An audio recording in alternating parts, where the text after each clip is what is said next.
Assalamualaikum warahmatullahi wabarakatuh. Alhamdulillahirabbil alamin wa bihi nasta'in wa ala umurid dunya waddin wassalatu wassalamu ala asyrafil anbiya wal mursalin wa ala alihi wa sahbihi ajmain amma ba'd.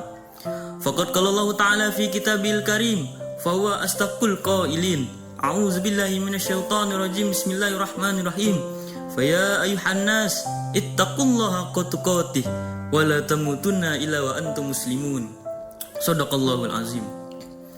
Yang saya hormati dan saya muliakan Ketua Pengasuh Pondok Pesantren As-Siddiqiyah, yakni Al-Mukarram wal Muhtaram Al-Ustadz Haji Adi Nursyah LCMPD Matanallahu fitul hidayah. Yang saya hormati dan saya muliakan seluruh dewan guru di Pondok Pesantren As-Siddiqiyah yang namanya tidak bisa saya sebutkan satu persatu, namun tidak mengurangi rasa hormat dan takzim saya kepada beliau-beliau semua. Yang saya hormati dan saya muliakan seluruh teman-teman seperjuangan di Pondok Pesantren As-Siddiqiyah, semoga ilmunya bisa barokah dan manfaat fid dunya wal akhirah. Pertama yang paling utama, marilah kita panjatkan puja-puji syukur kita atas kehadirat Allah Subhanahu wa taala yang telah memberikan nikmat kepada kita, yakni nikmat iman, nikmat Islam, nikmat sehat wal afiat, nikmat panjang umur, sehingga kita masih bisa dipertemukan di tempat yang mulia ini. Kedua kalinya, salat serta salam kita aturkan kepada suri tauladan kita, yakni baginda Nabi Muhammad SAW, yang telah mana membawa umatnya dari zaman jahiliyah, zaman kegelapan, hingga zaman terang benderang seperti saat ini. Teman-teman yang dimuliakan oleh Allah Subhanahu wa taala, baginda Nabi dilahirkan pada tanggal 12 Rabiul Awal. Maka di bulan Rabiul Awal ini dikenal sebagai bulan Maulid Nabi.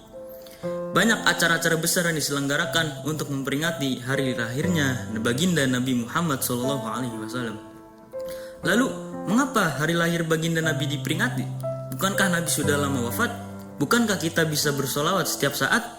Memang benar, baginda Nabi sudah lama wafat. Namun, wasiatnya tetap melekat agar kita bisa berpegang teguh dengan Al-Quran dan Sunnah setiap saat. Dan memang benar, kita bisa bersolawat setiap waktu. Tapi, adanya peringatan Maulid Nabi bagaikan alarm yang berbunyi setiap tahunnya, agar kita tidak lupa siapa panutan kita dan siapa uswah hasanah kita.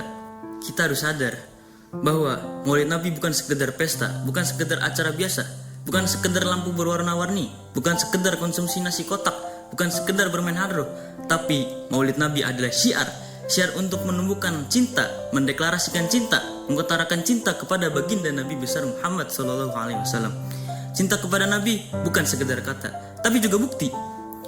Nabi Muhammad SAW bersabda, tidak sempurna iman seseorang sampai aku lebih dicintai dari orang tuanya, anaknya, dan seluruh manusia. Hadis riwayat Bukhari dan Muslim.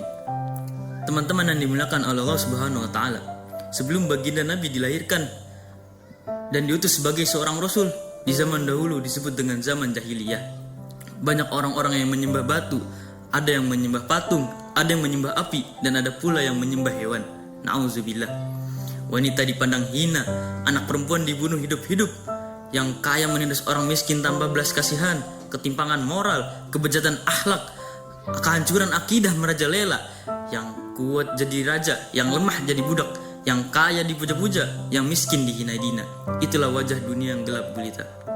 Oleh karena itu, Allah Subhanahu wa taala titipkan kelahiran baginda Nabi di dalam rahimnya ibunda Siti Aminah. Nabi dilahirkan untuk menuntut umat. Nabi dilahirkan sebagai rahmat yang besar.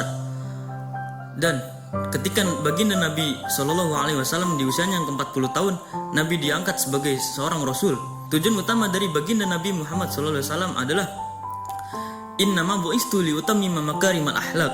Sungguhnya aku diutus untuk menyempurnakan akhlak yang mulia. Hadis riwayat Bukhari.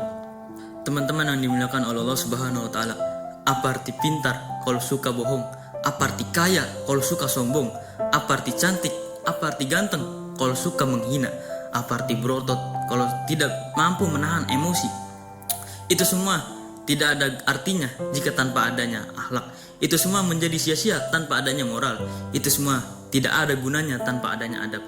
Oleh karena itu, mari kita jadikan Maulid di bulan ini bukan hanya sekedar acara yang datang lalu pergi, tapi sebagai titik balik dalam hidup kita.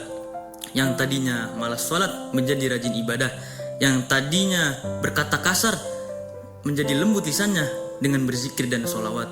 Yang tadinya kikir dan tamak menjadi dermawan dan tawadu dengan nasihat dan kalamnya para ulama. Semoga kita bisa mendapatkan hikmah di bulan Maulid Nabi ini. Mungkin ini saja yang bisa saya sampaikan. Kurang lebihnya mohon maaf. Ihdinas siratal mustaqim wal afwa minkum. Wabillahi taufik wal hidayah. Wassalamualaikum warahmatullahi wabarakatuh.